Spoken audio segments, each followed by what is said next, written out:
Hi, this is Evan Jones at lawschooly.com. Today we're looking at LSAT Preptest 65 from your Volume 5 compilation. This is Game 2. And this game is a straightforward sequencing game, except there's a wrinkle added. And we'll take a look at that. The game is instructive because, as with any game that has sort of something weird, an oddity, a wrinkle, whatever you want to call it, when you peel away that one little layer, it's just always the same basic game type underneath, one of the four basic game types that you're used to working with all the time. There's really nothing new under the sun when it comes to the LSAT. They don't add like brand new game types. Always right underneath any possibly confusing features that they put in, it's an easy or at least manageable game that you should be able to attack with the skills you already have, and this one's no exception. So let's take a look at that. So in this game we've got three teachers, J, K, and L, and they're giving 6 consecutive presentations on 6 different subjects. And that language about consecutive should be a dead tip off to you that this is a sequencing game. So we get our 6 spots in order: 1, 2, 3, 4, 5, 6, and then here's where the wrinkle comes in. We have these teachers, right? But what exactly are we ordering here? Well, we're actually ordering these class subjects. And if you're ever looking for a hint as to what exactly you're ordering, the best place to often look is down in the questions and take a look at the acceptability question here, and you'll see that, you know, we're working with this stenciling, origami, needlework stuff, etc. So that's mainly what we're ordering, and there's this added wrinkle that we also have to keep track of which teachers teach those subjects, so our game pieces are slightly more complicated than they might be otherwise. But keep your variables that you're ordering on the bottom, and then the teacher is up on top, and it'll be pretty simple and easy. So let's take a look at what we have for these actual subjects. Well, J is teaching needlework and origami, so I'll put that like this. J is needlework, and this is now the game piece. Rather than just having needlework alone or J alone, this is what we're going to be putting into these slots. And then we've got a J and origami. So, and then maybe keep these a little separate visually from each other so that it's easier to keep track of which teacher teaches which presentation. So we've got J and N and J and O, and now K is teaching 3 classes. K is teaching pottery, stenciling, and textile making, PS and T. And it's up to you whether you want to box these off to make it a little more clear. And then finally, we've got Lanning, who's only doing 1 course, and that's woodworking. So these are the blocks that we'll be throwing into order here. And when you see this extra layer, you know immediately that all that's going to happen is that you're going to get rules that talk about these teachers, right? And then that will affect how you order these presentations. It's just a slightly more complex thing, a little extra layer added on top to make the rules a little more difficult to work with, possibly. But don't be fooled. It's really not anything too hard, and we'll take a look at that now. So we've got this rule about K. Kudrow can't teach 2 consecutive classes in a row. So you could diagram that like this. K, then there has to be at least 1 spot. And this is how we write that using LSAT Trainer's notation style. K, 1 spot or more, you know, between all these Ks. And I want you to take a quick moment to think about what that's going to look like in this diagram, because this is a small little row we have here. There's only 6 spots. So you could have K, and then K here, or K here, right? And then the K on the end, that's one possibility. Or if K is in 2, then you've got a fixed order with 2, 4, and 6 for the K subjects. Or if you have k and 5, then you've got a fixed order with 1, 2, and 3. And, if you wanted to write this off to the side, that might be okay. But the most important thing is you're simply aware of how these 3 k subjects, P, S, and T, can kind of go in there. So nothing too complicated. Again, this wrinkle is just giving you a different way to write rules. They could have said something like the P, the S, and the T all have to be separated by 1, at least 1. But instead they do it with the Ks. I think it actually makes it easier. So then, the presentation on stenciling must be given earlier than the one on origami. So KS has to be before, just before J and O. And then we've got one last rule here, which is that textile making, so KT, has to be before woodworking, be before landings or woodworking. Can you make any further inferences here about this game? Yeah, you can actually make a complicated inference about K and P, but I think most people aren't going to make it here, so we're actually going to save that for later. Okay, 6, the acceptability question. Very straightforward. We're not going to mess with it. If you're looking for the right answer, it turns out to be C. And just do it the same way you would with any question, going through all of these, taking your rules one at a time, going through the answer choices and seeing where it's violated. If it's violated, you can eliminate that, and that'll leave you standing with one acceptable choice, C, as the answer. We're going to pause here for a moment to discuss something that's incredibly important to being fast at logic games. So this game is a particularly good example of it, and we'll see how it plays out. The thing to keep in mind is that always, once you've made an inference, before doing any more work, check if that answers the question. I know I harp on that in my other explanation videos, but here it's the same thing, and it just saves you massive amounts of time to always check if you've answered the question after making any inference. So let's look at how that plays out in this game. So we'll start with a little mini diagram for 7, and it says if textile making is presented fifth, so we have T, we have our KT here, then which of the following could be true? So if KT is here, you know immediately that W is after, because of this LW thing. So you have LW, and that's an inference, right? So you can check quickly if that answers the question. And no, it doesn't, because it's a could-be-true question, right? So we need to do more work here and get a fully fleshed out diagram.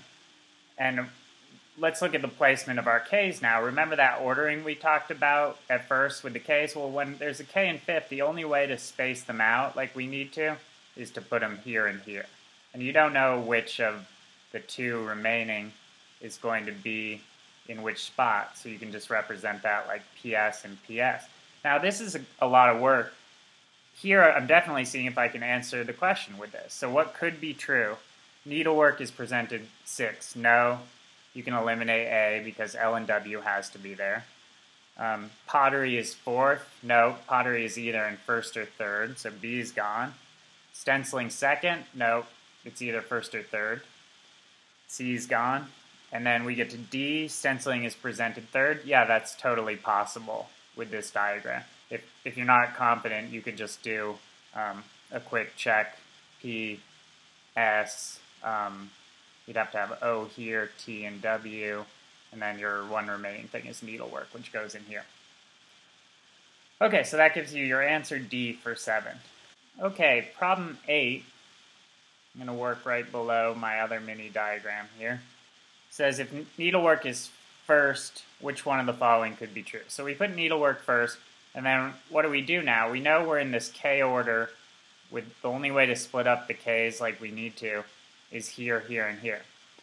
And does that help us answer the question, what could be true given that? You can eliminate some answer choices with this. You know, origami obviously can't be presented 6. pottery can't be second. Oh no, unfortunately, you can't figure out whether pottery could be second. So I think it becomes apparent that you need to do more work. This doesn't solve it yet.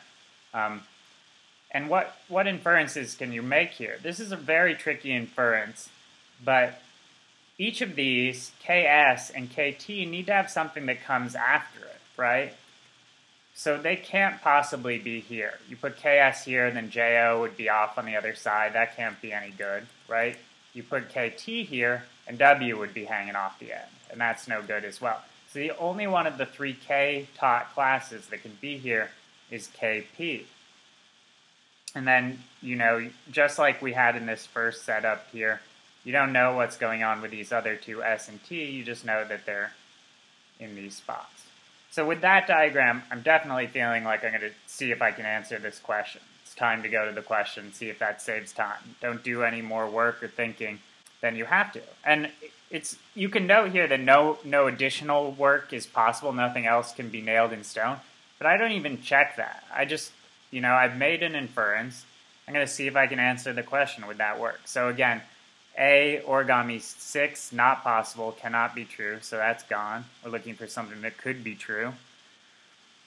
Pottery is second, not possible. P is in 6, gone. Stenciling third, nope, stenciling's either in second or fourth. Textiles fifth, nope, again second or fourth. And then we're left with E by elimination. Woodworking could be presented third. Yeah, that's fine. You would make this T, and then this one would be O. So question 9 asks us about Geon. He can't give both the first and third presentations, first and fourth, etc. We got to figure out what he can't, two that he cannot give. And I think the really important thing with this question, if you're trying to solve it fast, an expert test taker will see that they've already done some of the work here, right? This is J and N. So we've got him in first, and then this was the only order that was possible when J and N was in first, right? So that can help us work with these first three answer choices in 9. Geon can't give both the first and third presentation. This is A. Yeah, it looks totally fine for him to give the first and third. So we've got to eliminate that, that answer choice. The first and fourth, would it be possible to have J and O here? No, it wouldn't be possible. So he cannot give both the first and third presentations, the first and fourth presentations, and B is the answer. Big points there to people who can quickly recognize that they've already started out a diagram that helps them test these out. And use that first before you look at these other answer choices related to the second and the third presentation. Question 10, if needlework is 6, so we put J and N here, then what must be true? So you got to do a little work. Quickly, what inference can you make? It's the same as the pattern you've been working with. K, K, K has to be here. And then sharper, if you're staying on the ball here and you're playing this game heads up, you're going to remember that when K is in the last K spot has to be P, right? It's the only one that doesn't have to have some other thing after it, the only K. So you'll put the P in there, and the ST, and the ST. So again, major points for people who are able to apply work from questions they've done before and see that it applies to this game. That's going to save you a ton of time. So armed with that, I'm going to try, now that I've made that inference, to figure out the answer. What must be true here? Origami fourth. I don't even really look at that all the way. I go and I keep looking for something that must be true in this diagram that I've already done. So then I move on to B, pottery fifth, and I see, yeah, pottery has to be there in fifth. And that's the correct answer. Last question, 11. It's a tricky question that I think a lot of people are going to be able to answer instantaneously. And if you can't answer it instantaneously, you might end up stuck spinning your wheels for a while. So it's asking what cannot be the subject of the second presentation. Well, because of this KKK setup, we've seen that P tends to have to go in the back, right? Because if S and T are back there in the last spot, it violates the rules, right? Because things have to go after them. So as a candidate for something that can't go second, I would be looking at P, because if P's here, that forces one of S and T into the back. And that's a really tough inference to make. You might end up having to brute force this game instead. Let's one more time look at how that works. If K and P is in second, it then forces K, S, or T into the back sixth position where it can't go, because it'll violate one of these two rules down here.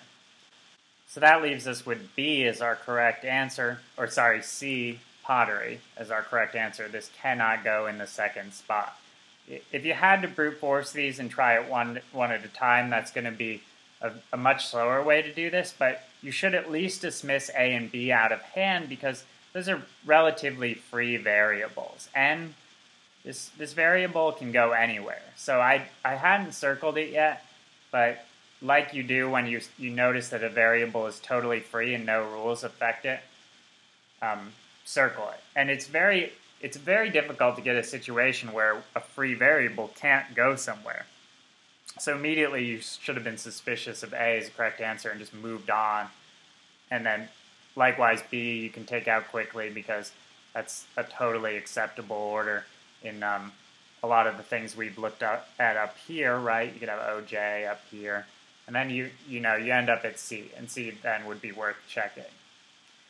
Okay, so that's the game, and this is a game where two things were in operation. First, being able to make some quick inferences and then check immediately if doing that answered the question.